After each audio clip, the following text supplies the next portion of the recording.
Jeep is going to release a V8 Gladiator soon, and so the Power Wagon is obsolete, and I'll explain in today's video. I'll include a link to the Doug Smith Rams website in the description down below. If you have any questions, just ask for Brad. I'll also include a link to my car buying guide. Let's get into it.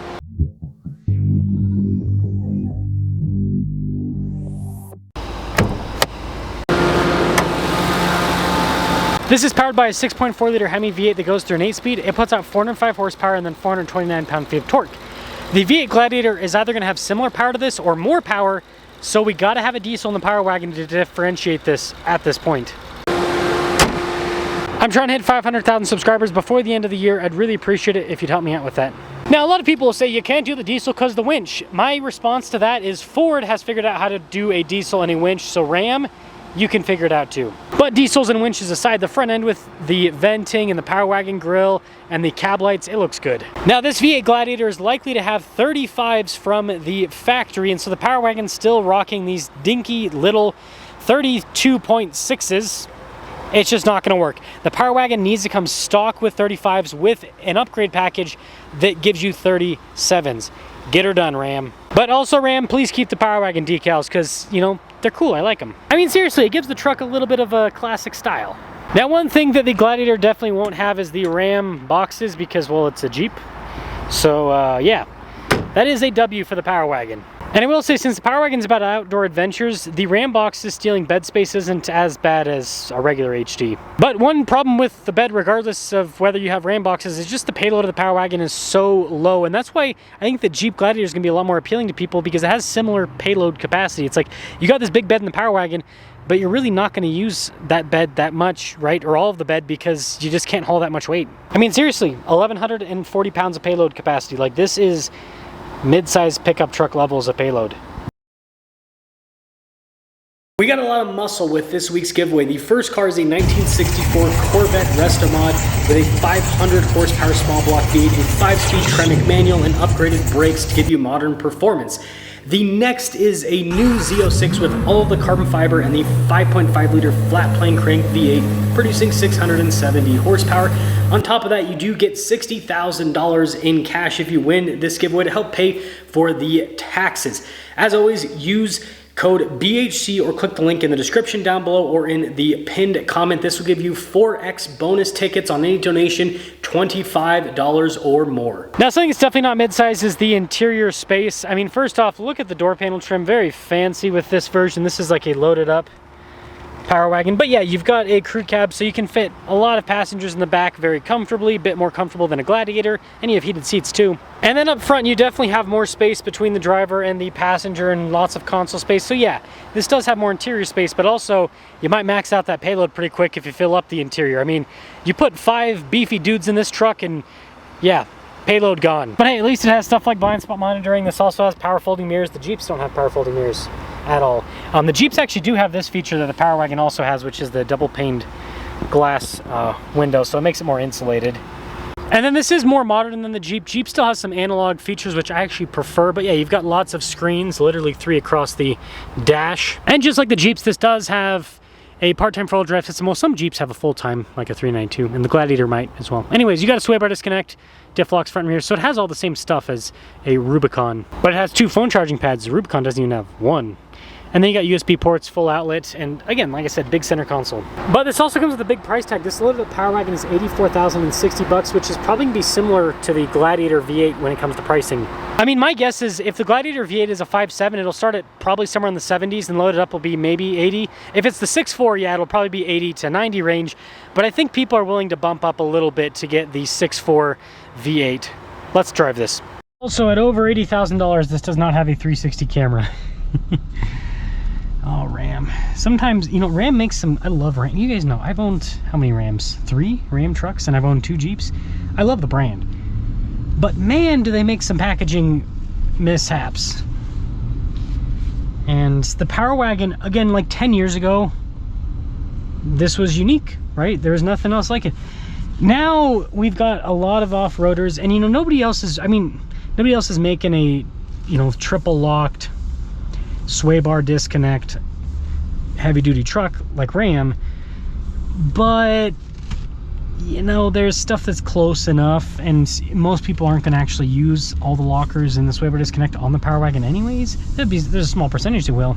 So yeah, it's got some value there, but in today's market, especially with the off-road segment blowing up over the last decade, well, it's just different. It is just different. So I read the comments on my last Power Wagon video because I said that the Power Wagon needs some serious changes. It needs a diesel, it needs a higher payload capacity, and I had a lot of people fight back. They're like, no, the suspension's softer for ride quality and all that, and like, this is okay, but this doesn't ride that nice. like people talking about Ram having a low payload on this for soft suspension, comfortable suspension, and it's like, that would be great if it did have soft, comfortable suspension, but the suspension in this is kind of mid. Like, it's not uncomfortable, but like my Wrangler is more comfortable than this with the suspension. So yeah, I don't think that argument really holds water. And then a lot of people with the diesel talking about the weight and the winch, and like when it comes to the weight, well, again, I think they should still offer a 6.4 Hemi, of course. But when it comes to the winch, I mean, again, Ford figured it out, so Ram can figure it out. It's not rocket science, right? Rocket science. It's just putting some rope up in the front of the truck. You know what I mean? They can figure it out. So and then I see the Gladiator coming, and then I see, you know, I know Ineos is still a small brand, but they've got the Quartermaster, which is a heavy-duty off-road mid-size, you know, it's basically like a Gladiator, but HD. The point that I'm trying to make is a lot of the people that might have bought Power Wagons are probably no longer going to buy a Power Wagon because they're probably going to buy something from either another manufacturer. Like maybe they go, you know what, I don't need the front locker, I don't need the sway bar disconnect, I'm going to get a GMC Sierra AT4X or a Ford Tremor. Or maybe they go, yeah, I need that stuff, but also, like, I've come to realize that all I'm getting is a bigger bed. You're not getting bigger pay. Like the Ineos Grenadier Quartermaster actually has more payload than this. It has like 1,400 pounds of payload. So I think that the hardcore off-roaders are going to just buy other vehicles, and that's where I'm saying that Ram needs to change the Power Wagon, overhaul it massively. It's not like they're not going to sell them at all, but I just don't think that the value's there in the market anymore with how things have changed. And again, once the V8 Gladiator comes out, I think it's game over for the Power Wagon. I don't think Ram's going to really, I think like that will pull a lot of buyers away. And this is not bad, by the way, at the acceleration.